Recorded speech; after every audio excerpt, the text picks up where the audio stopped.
नमस्कार. माझं नाव पूजा मंगल पवार. हे आमचं गाव कारेगाव पारदीवेळा. याच्यात अशी परिस्थिती आमच्या गावाची आहे. आज 8 दिवस झाले पाऊस पडत आहे.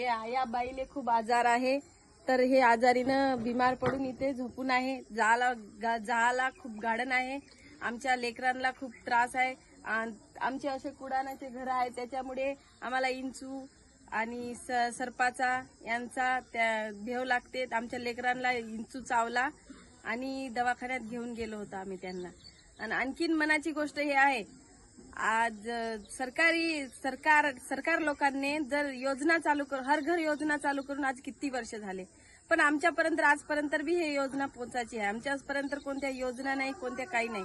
आम्ही आज बी याच परिस्थितीत जगतोय, आज उद्या बी याच परिस्थितीत जगू का? सरकारकडे आमची हे मागणी आहे की आम्ही नेहमीसाठी याच परिस्थितीत राहायचं का? काहीतरी सुधार व्हावा आमच्यात, म्हणून तुमच्यापर्यंत आमचा हा संदेश पोहोचवा म्हणून आम्ही हे व्हिडिओ तुम्हाला पाठवतो. सर, आमचे उपकार होईल तुम्ही जर आमच्यापर्यंत येईन तर.